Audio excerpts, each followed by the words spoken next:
Welcome to the August 2025 edition of Hunt Camp Mail. I got back from Zimbabwe on the 16th of this month, and I actually threw together a hunting movie in a week. My secret to that was on that grueling 16-hour flight between Doha and Los Angeles. I actually did a lot of the organization and pre-production work during that flight, which of course put me way ahead of the game on releasing that video. I'm also frantically trying to put together a plan for the dove opener in a few days. I've done absolutely no scouting on that. The season is turning though, and a lot of you are ready to move into deer, upland, and waterfowl season. But those delicious little doves give us our first taste of the hunting season, and I can't wait for it. Any questions related to my recent Africa hunt will be used next month in a special episode of Hunt Camp Mail.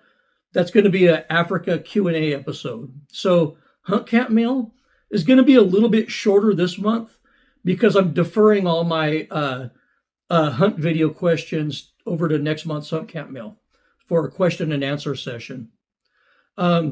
This video is probably going to be a little bit shorter than my usual Hunt Camp Mail videos, but I promise you that there's some good questions this month and comments in this video. So I won't bore you with a long introduction this month, so let's get right into this month's mail. And the first question I'm going to answer is kind of an answer or a comment in aggregate because I was asked this by so many different people. Basically, when I got back from Africa, my email was full of letters from people wanting my opinion on the hunter that was killed by a Cape buffalo in South Africa. So rather than write back 10 people, I'll just comment to everybody right now. I mean, what can I say? It's called dangerous game for a reason. A random bull came out of nowhere and took that hunter out. The hunter was impaled in the abdomen area badly by, that buffalo's horns. And from what I understand, without immediate surgery, that injury was just not survivable. So nobody's to blame for that except maybe the angry Cape buffalo. The hunter was a very experienced guy, and he was carrying a firearm that could have handled the issue if he had advanced warning. They weren't even hunting the bull that killed that gentleman. This was just a case of bad luck, in my opinion. Hunting in areas where buffaloes and elephants live is a huge risk, and I think people forget that. If you think buffalo are scary, try to hunt around a bunch of angry cow elephants. I mean, that'll really make you appreciate the power of nature. If you put yourself in these environments, you need to also accept the risk of being there. And I guarantee you that this particular hunter knew the risks.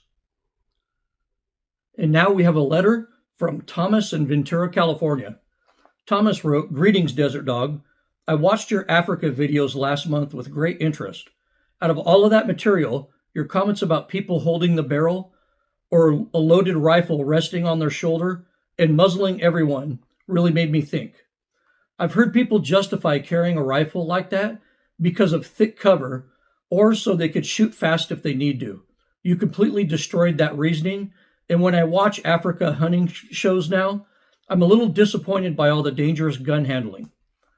I watched a Hornady Dark and Dangerous episode last night and saw the client muzzle the PH attractors about 50 times with his 470 Nitro Express. Why don't more famous hunters try to end this practice, and why do African PHs put up with it?" Well, the only celebrity hunter I know of that tries to tell hunting clients to use a sling is actually Craig Boddington. Like him or hate him, he's the only real celebrity hunting advocate I see telling people when they go to Africa to please use a sling. I think Craig kind of changed his mind after his daughter shot one of her trackers, and Craig really began emphasizing muzzle discipline on hunts. Many famous African hunters have shot members of their hunting party by violating firearm rule number 2. Tim Harold, I mean, we've all heard of him, but Tim Harold is probably the most famous celebrity hunter in Africa, and he put a bullet right through his PH's shoulder. And sadly, when I watch him nowadays hunt, he still exhibits that same poor muzzle discipline. PHs, for the most part, are kind of stuck in their ways when it comes to rifle carry. But I wish more client hunters, especially the celebrity ones, would put more emphasis on muzzle discipline in their videos. But they won't do it because they think they look cool resting the rifle on their shoulder, just like their PH does. I honestly can't believe that professional hunters put up with being muzzled all day by a nervous client who shoots his big bore rifle once every 5 years. And our next letter is from Richard Kramer Custom Rifles in Kansas. Richard wrote, Desert Dog, this shotgun came into my shop some months ago, and I was going to share it with you and your YouTube family. It is a turn of the century, 1900 low serial number, Crescent Arms coil hammerless, 410 bore shotgun. It was in pretty rough shape, but quite functional when the client brought it in for complete conservation.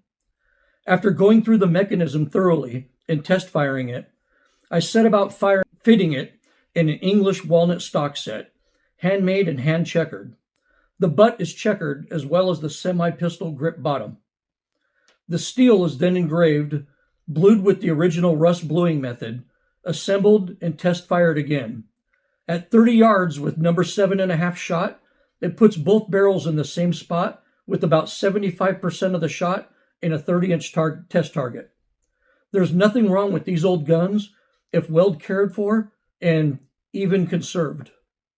I've been wanting to do this since I saw your video about the shotgun challenge you had with your hunting buddies, but just haven't had the time. I really enjoy your YouTube channel. Well, thank you for the letter, Richard, and for sharing that awesome restoration that you did on that antique side-by-side shotgun. I'm just drooling over that thing, and you do amazing work, Richard. Just the thought of that, 125-year-old beauty going back into the field to hunt just brings a tear to my eye. Imagine the adventures it's been on over this last century, and thanks to you, many more adventures are in that gun's future. And our next letter is from Fishfud in Scandinavia. Fishfud wrote, all my weapons are hunting weapons and have been used in all kinds of weather and in hard conditions, but are perfectly maintained. I hunt when time permits, and I adapt to weather and location. Rain and wind are not a reason to stay home. I see a nice German rifle with a grade 9 stock that is for sale. Is there a risk that this will be looked down on if I take it on a common hunt with common people? Well, if you like the gun, Fishfud, buy it and hunt with it. There's no reason not to. The only reason anyone will look upon you badly for using that rifle is if you walk into that hunting camp and start bragging about the rifle in a condescending manner to everybody else. In that circumstance, if you do something like that, it's not the rifle that they'll have a problem with. It's the attitude of the person who owns it. So just be the humble person that I know you are, and you'll be fine. And our next letter is from Andy in Tennessee. Andy wrote, you have posted much great Africa content in 2025. You started off with the video where real PHs talk about guns, and you mentioned double rifles several times this year in Hunt Camp Mail videos. I hunted plains game in South Africa 7 years ago and planned to hunt in Zimbabwe in 2026, and I was going to buy a 470 double rifle. Some experienced PHs and yourself seem to discourage new hunters from using a double. I watched several Safari Classic videos and started to notice a lot of bad shooting with doubles and people missing the second trigger much of the time. I've decided not to get a double rifle for my buffalo hunt and just buy a 416 bolt gun from Park West. What do you think? Well, Andy, I think you actually made a wise decision here. And I like to see people like you actually doing the research on the subject before they put money down. Even if you were an experienced dangerous game hunter, that 416 is just 100 times more versatile than a double rifle, and it'll take everything from impala to elephant. With a double, you're limited to relatively close shots, well under 50 yards, and you can't take shots involving extreme precision, especially in that thick jess where you kind of have to thread your shot through vegetation. And here's a major point as well. 90% of the guys I see shooting big doubles really can't handle the recoil. Even though they tell themselves they can, when I watch them shoot, they obviously can't. Your only one job on a dangerous game hunt is to make a highly precise first shot. And that's your only job as a hunting client. The safety and difficulty of the entire hunt depends on that one perfect first shot. And a scoped bolt-action rifle just does that better. Your PH has a big bore double rifle at the ready to back you up if you fail, so you really don't need that. If you talk candidly with most PHs, most of them really do prefer clients to use a scoped bolt-action rifle chambered for a cartridge that's easy for them to shoot. All that PHs want from a client is a perfectly placed first shot. And our next letter is from John, and I think his name is John, but I also think he uses multiple emails. John wrote, I thought YouTube banned me from commenting on your channel and backfire. Then I used my brother's account and was able to comment on videos, and you opened my emails. Then you blocked me from commenting again. I noticed that my emails are being ignored too. Are you too sensitive to hear the truth? I've always suspected that you are a closet liberal. Here you go, John. This is for you. Bullshit! Bullshit! Bullshit! John, or whoever the hell you are a professional bullshitter, and I just really don't have the time or the energy for you. Rather than keep arguing with you and calling out your BS, I kind of put you in a timeout like you do with a child who won't stop lying constantly. You claim to have a professional hunting license in 10 different countries. You claim to do secret work for the CIA.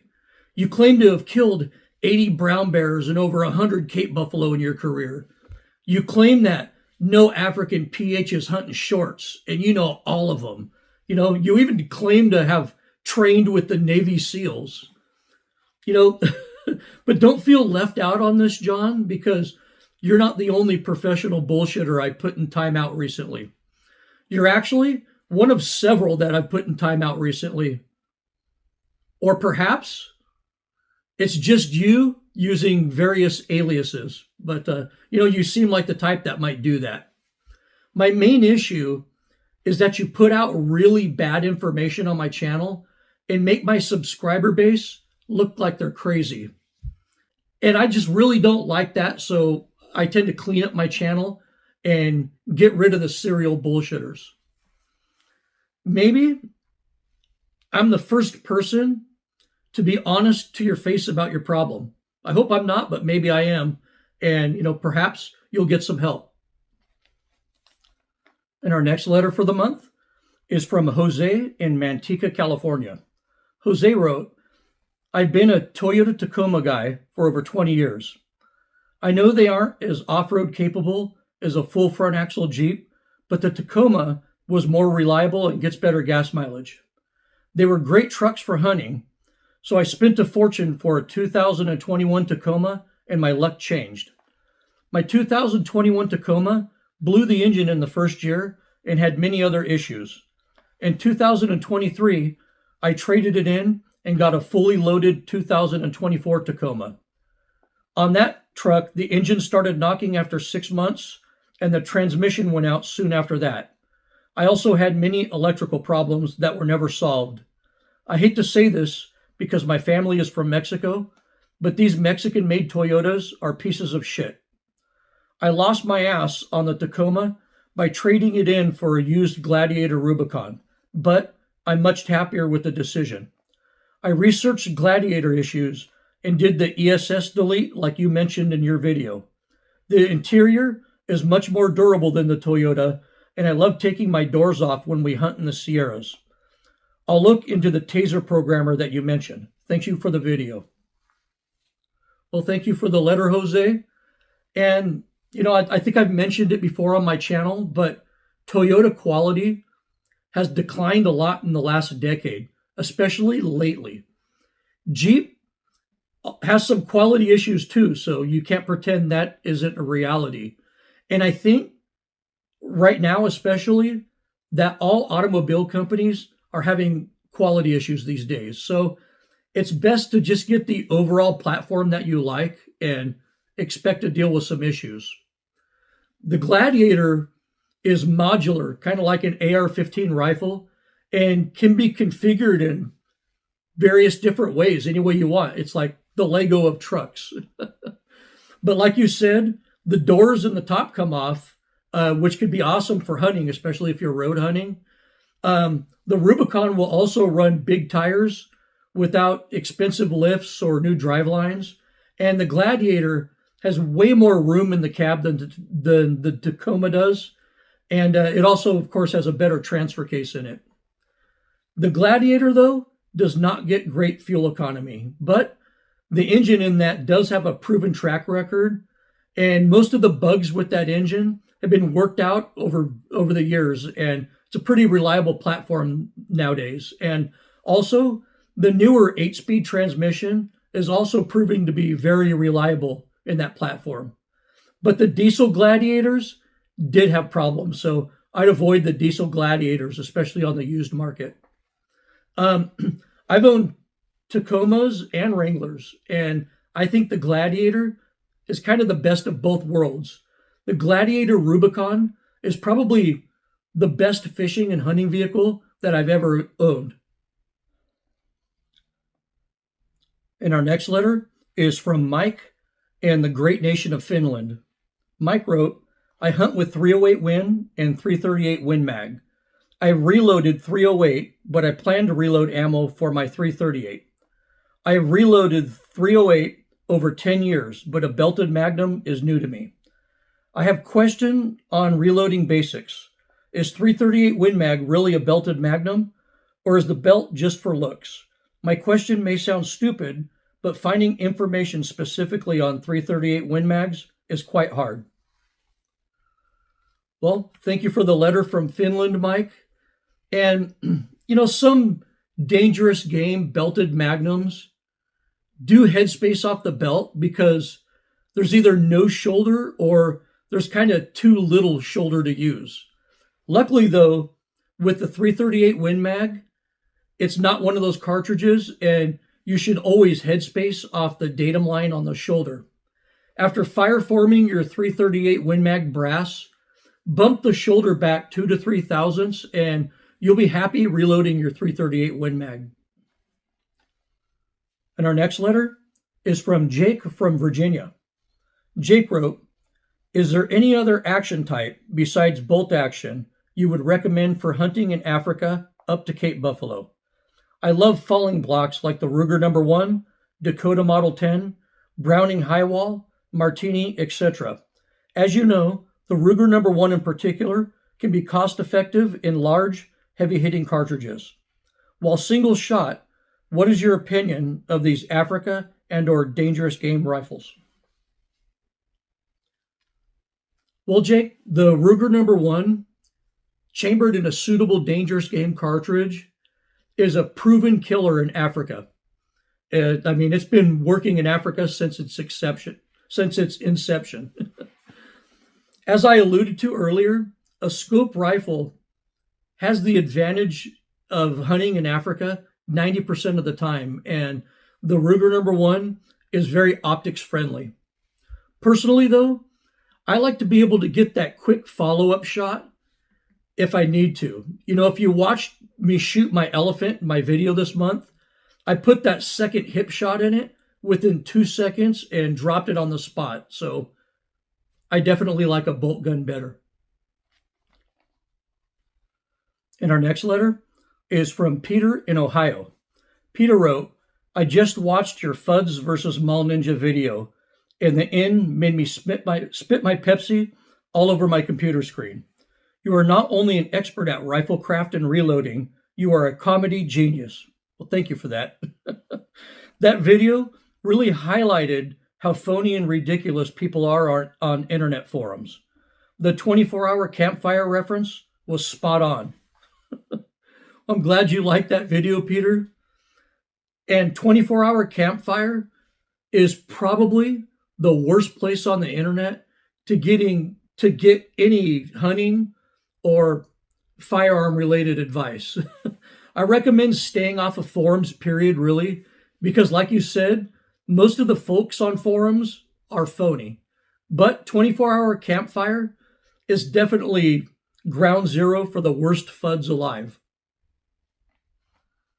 And our next letter is from Rick from Fountain Valley, California. Rick wrote, I'm thinking about booking a buffalo hunt in Africa in the next few years. I want to buy a 500 Nitro Express first, so I'm prepared when I decide to book my hunt. What brand of gun do you recommend? Oh boy. You need to pump the brakes, Rick.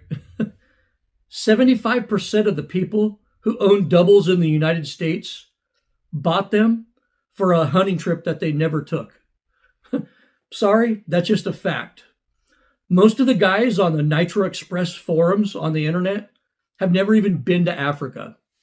So don't put the horse before the cart and book your trip and talk to your PH before you buy any rifle. PHs usually don't like brand new hunters, especially new dangerous game hunters, showing up with a double rifle that they just don't shoot very well and they aren't well practiced with. Also understand that your double rifle is going to severely limit your shot opportunities as a client. So you definitely need to talk to your PH first. And our next letter is from Alan from Ontario, Canada. Alan wrote, our world seems more and more upside down with every passing year. I wondered if you'd seen a clip on YouTube of some jerk celebrating a hunter being gored by a buffalo. Looking at the comments serves to highlight the perverse society we now live in. Well, yeah, once again, a reference to that Texas hunter that was killed by a Cape buffalo. And yeah, I agree with you on this, Alan. Society is turning upside down. And history has taught us that great human tragedy usually follows a society with ideals like this. The left has turned from hippies that just want peace to environmentalists that want to save the planet to a modern day death cult that they've kind of become today. The cause of this, I believe, is twofold. First, we removed critical thinking from our educational institutions, and now everyone just runs on pure, uncontrolled emotion, and they've turned into gullible sheep. Secondly, we've normalized mental disorders, and now mental disorders are encouraged rather than treated. For the exception of the United Kingdom, antis really are in the minority, in my opinion, in the rest of the world outside of the UK. I get a firsthand look at anti-hunters because of my hunting-related channel and my social media. And most of the anti-hunting comments that I receive are actually from paid bots. My social media gets just flooded with anti-hunting comments all the time. And 90% of the time, when I go on it and I check their profile, it's a fake profile with no friends, followers, or content. Organizations like PETA engage in this type of digital warfare, so I wouldn't take it seriously. And our next letter is from Nathan from Yorba Linda, California. Nathan wrote, I watched a MeatEater podcast recently from And a guy from California Backcountry Hunters was on to represent California hunters on our bear overpopulation problem. I left a link below. What do you think?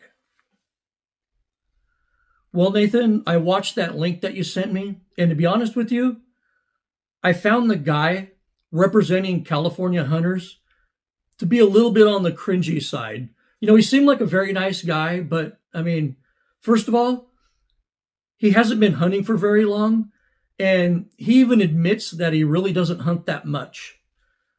Secondly, he completely ignores the main reason why most California hunters aren't shooting bears anymore. We now have somewhere around 80,000 bears in the state of California, and all of my trail cams are always loaded with them now. But most hunters I know think shooting a bear these days isn't worth the trouble, so they tend to focus more on deer. After you shoot a bear in the state of California, you have to get it validated by an approved officer. Then you have to physically take the head to an approved wildlife agent for tooth extraction. And these agents are usually hard to find and often require many hours of driving to get to one. Bear meat isn't exactly relished by most hunters, so the loopholes you have to jump through after shooting a bear just aren't worth it to many hunters in this state. And I think Ranella could have acquired a better guest to represent California hunters in that video. Our next letter is from Robert in Kentucky. Robert wrote, "Your last Africa hunt was amazing, and I want the same type of adventure. I'm a factory worker, so I started a savings account right now to do a similar hunt. I put aside a percentage of each paycheck and will hopefully be in Africa hunting buffalo in 2028. I just quit smoking, so all of my cigarette money will go to the Africa Fund." Good idea. "My uncle has a Winchester 375 I can use, and you provided some great budget gear and clothing options in your recent videos. My question is, should I book a hunt right now or wait closer to 2028 when I have full funding for my hunt?" And this is actually a very valid question that you're asking right here, Robert. And I really do think you have the right idea. Too many people are the type of people, and I call these type of people the must be nice people. Anytime you buy anything nice or do anything fun, somebody's got to post up there, must be nice. They kind of wallow in self-pity rather than making a plan and putting their plan into action. You, Robert, are a man with a plan rather than an excuse, and I highly respect you for that. I knew a guy who was part of our local safari club chapter who was a forklift driver in a pipe yard, and he would go to Africa every 5 years because he was a disciplined saver with a plan. To answer your question, I'd keep saving money and wait to book to a later date. Outfitters in Africa are constantly going in and out of business, and the business models are constantly in flux. PHs are constantly changing companies. Outfitters lose and gain hunting leases in Africa. Political stability is always in flux in different African countries, and airlines are constantly changing their destinations around. So don't book too early for your Africa hunt. Do lots of research and stay up to date on outfitters and PHs. I like to physically talk to my professional hunter to make sure that, we're going to kind of get along and click on our hunt. Wait about a year before your trip, then get serious about a deposit. And in the meantime, I highly recommend going to Nashville and attending the Safari Club International Convention, and maybe make a short list of the outfitters and PHs that you're interested in. And that way you could go to the convention and sit down and actually talk to them. And our last letter is from Martine in Mesa, Arizona. Martine wrote, Arizona's dove season is about to start, and I'm already seeing a lot of them this year. My whole family is going out this year, and I want to have a dove barbecue like you and your buddies do every year. Can you please give me your wife's dove popper recipe? I mean, this year's dove opener for both of our states is going to be on Labor Day this year, so be careful. It might be World War III out there this year.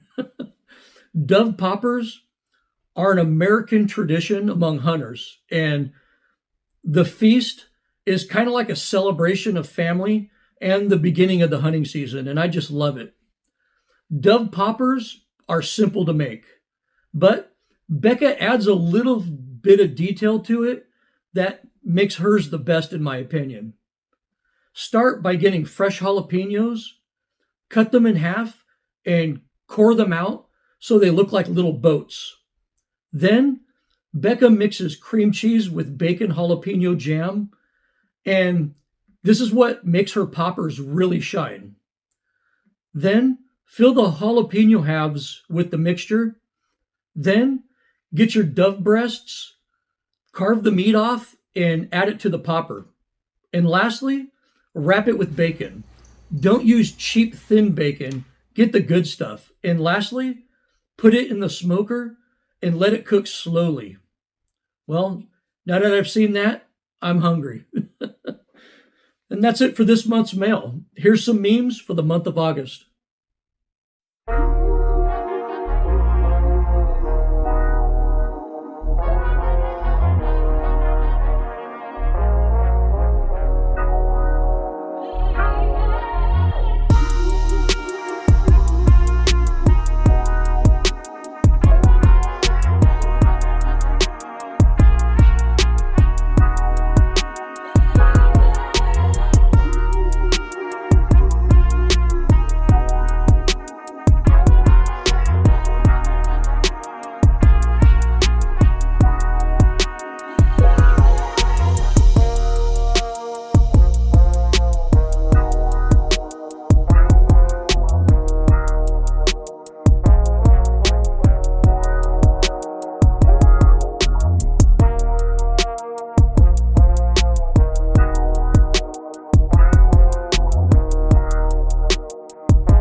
I want to thank all of you who watched the live premiere of my Nyakasanga hunting video that I released. You know, it's always awesome watching and chatting with my subscribers in real time during a premiere like that. It's like we're all sitting in my living room together, enjoying conversation in a good movie. It was a lot of fun. I'm also getting a large volume of mail already from people commenting on that movie. So my Africa Q&A video at the end of September should be a really good video and answer a lot of your questions. Remember, I won't be doing a regular episode of Hunt Camp Mail next month. It'll only be questions related to my hunting trip. Also, don't forget that next month is when we dust off our shotguns and hunting rifles and get ready for all the different hunting seasons. Make sure you go out and practice before you start shooting at living creatures. Well, I hope you enjoyed this episode of Hunt Camp Mail. You can contact me with any questions or comments at desertdogoutdoors@gmail.com. Thank you for watching, and as always, good hunting.